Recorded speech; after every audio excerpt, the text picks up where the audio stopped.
Bismillahirrahmanirrahim. Assalamualaikum warahmatullahi wabarakatuh. Apa kabarnya malam ini? Semoga Ibu doakan semuanya sehat walafiat ya. Nah, baiklah untuk malam ini, untuk mata kuliah analisa perancangan sistem, alhamdulillah kita sudah masuk ke pertemuan 12 ya. Sebentar lagi kita akan selesai dan akan menghadapi ujian akhir. Nah, untuk malam ini materinya mengenai diagram komponen atau komponen diagram. Nah, nanti yang akan kita bahas adalah pengertian dari diagram komponen, lalu ada contoh diagram komponen, dan studi kasus diagram komponen. Baiklah, yang pertama pengertian diagram komponen dulu ya. Jadi apa itu diagram komponen? Nah, kalau minggu kemarin kan kita sudah belajar mengenai activity diagram atau diagram aktivitas. Sekarang kita akan belajar mengenai komponen diagram atau diagram komponen. Jadi, diagram komponen ini digunakan untuk menggambarkan komponen-komponen yang ada pada sistem informasi. Nah, selain itu, diagram komponen juga digunakan untuk memodelkan aspek fisik ya dari suatu sistem informasi. Nah, maksudnya di sini aspek fisik adalah komponen dalam UML atau Unified Modeling Language. Nah, bisa berupa apa? Yang pertama bisa berupa modul ya, modul-modul yang berisikan source code ya atau coding code, baik itu file library-nya maupun file executable-nya. File library adalah file pendukung pustakanya yang dibutuhkan di dalam suatu pemrograman. Nah, kalau executable itu adalah file exe yang sudah nanti yang akan diberikan kepada user setelah semua programnya sudah jadi. Nah, itu file executable. Atau bisa juga berupa file atau dokumen yang ada di dalam node.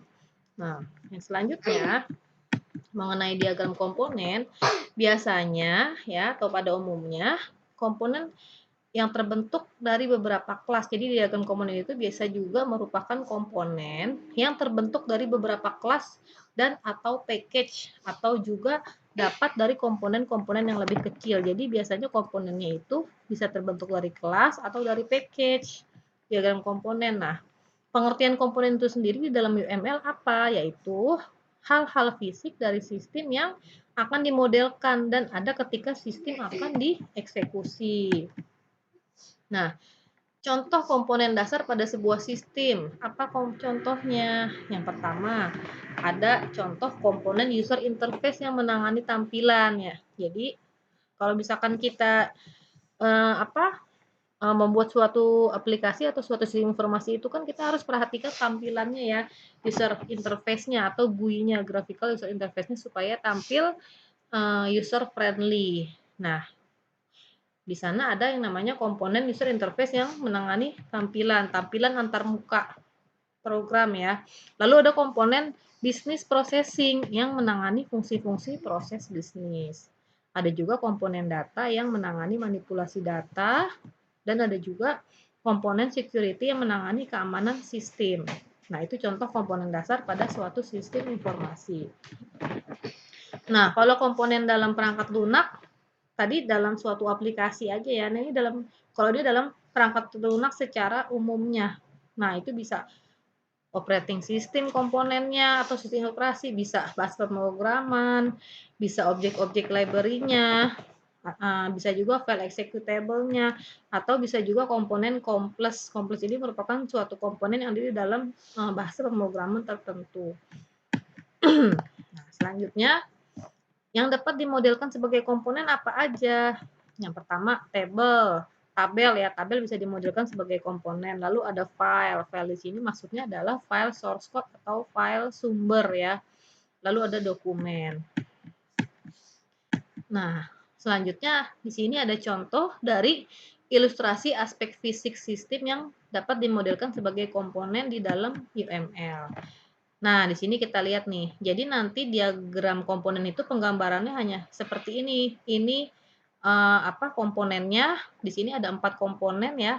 Yang pertama ada komponen animator.exe. Nah, ini berarti komponennya berupa file executable, atau file exe, yaitu nama filenya animator. Executable extensionnya itu adalah .exe. Lalu ada file kernel 32.dll. Nah, ini adalah file library yang belakangnya extensionnya DLL itu adalah file library atau file penunjang pustaka ya. Lalu di sini ada file .java. Nah, ini file pemrograman ya. Di sini ada file agen.java dan di sini ada komponen yang berupa suatu user interface atau tampilan antarmuka. Nah, ini contoh komponen yang ada di dalam UML. Seperti ini ilustrasi aspek fisiknya ya. Ada 5 komponen. Nah, selanjutnya simbol-simbol pada diagram komponen. Apa aja nih simbolnya? Nah, nanti ada simbol, yang pertama ada simbol package ya, seperti ini simbol package, paket atau kelas. Package merupakan sebuah bungkusan dari satu atau lebih komponen. Lalu ada simbol komponen kotak, di sini ada kotak kecil-kecil di sebelah kirinya. Nah, ini adalah simbol komponen. Di dalamnya ada nama komponennya. Nah, ini nama komponen sistemnya. Kalau yang begini package. Lalu ada garis putus-putus. Ini adalah garis simbol kebergantungan atau dependensi, yaitu kebergantungan antar komponen. Arah panahnya itu akan mengarah pada komponen yang akan dipakai.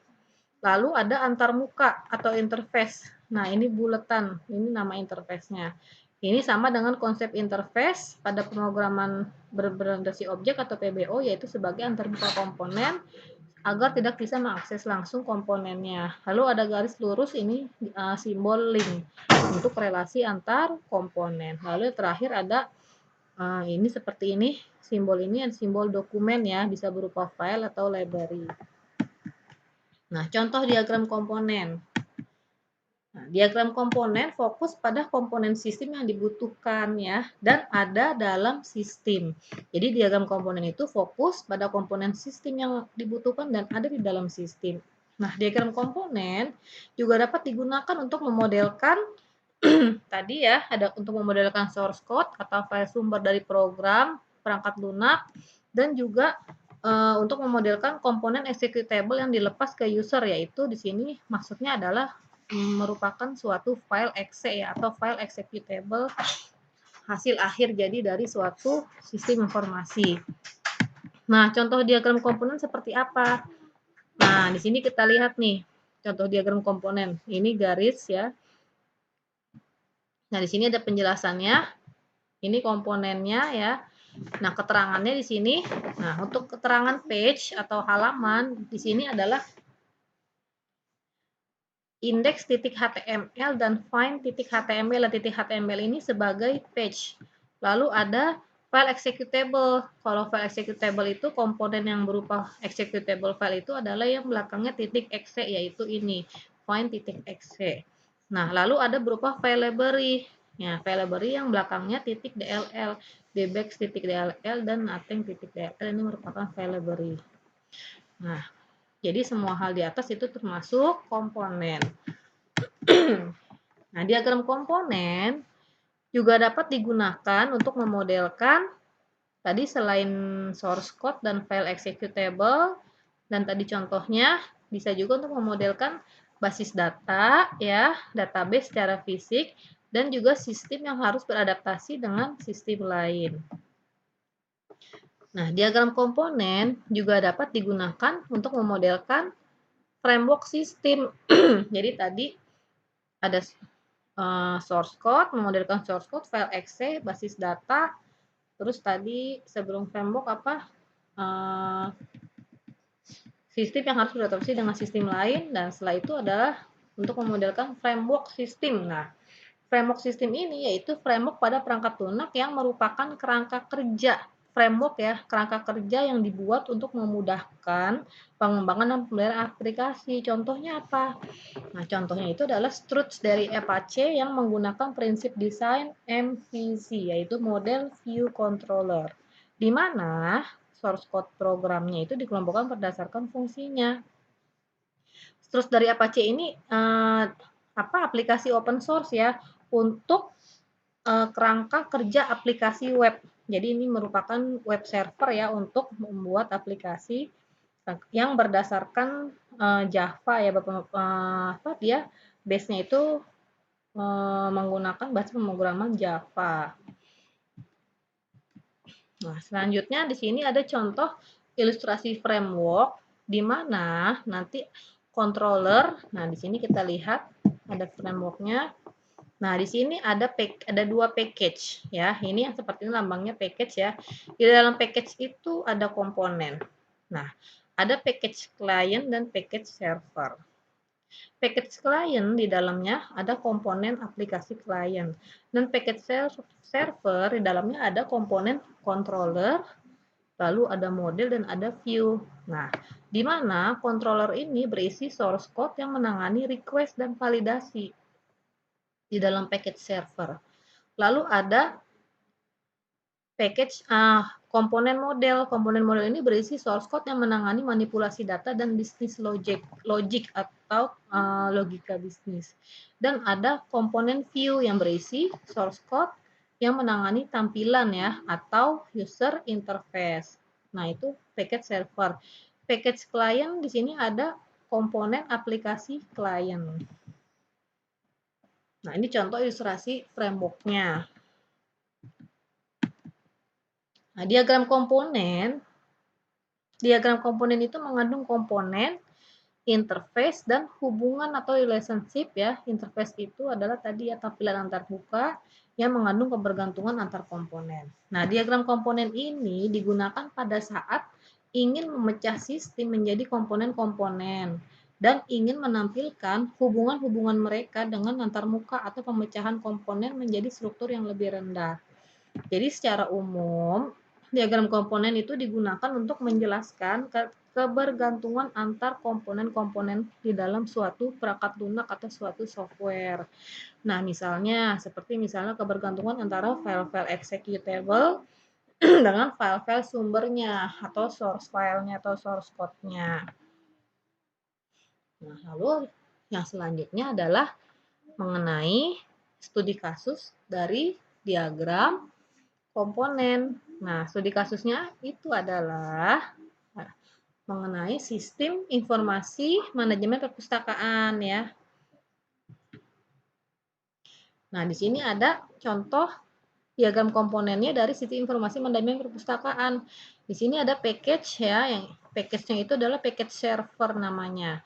Nah, di dalam package server mempunyai komponen user interface, lalu ada business processing, dari business processing ke security, lalu ada komponen data. Nah, komponen user interface ini yang menangani antarmuka ya, antarmuka tampilan atau GUI, graphical user interface, tampilan antarmuka. Lalu ada business processing yang menangani proses bisnis. Nah, security ini yang menangani keamanan sistem. Data ini komponen data yang menangani manipulasi data. Nah, untuk diagram komponen dari sistem informasi manajemen perpustakaan hanya seperti ini ya, lebih simpel dari diagram aktivitas atau diagram yang sebelumnya. Nah, baiklah, untuk malam ini materi mengenai diagram komponen sudah Ibu jelaskan ya. Apabila masih ada yang kurang jelas nanti bisa ditanyakan ke Ibu ya, via WA ya, atau di dalam grup. Baiklah, semoga apa yang Ibu sampaikan dapat dimengerti oleh kalian semua. Terima kasih. Assalamualaikum warahmatullahi wabarakatuh.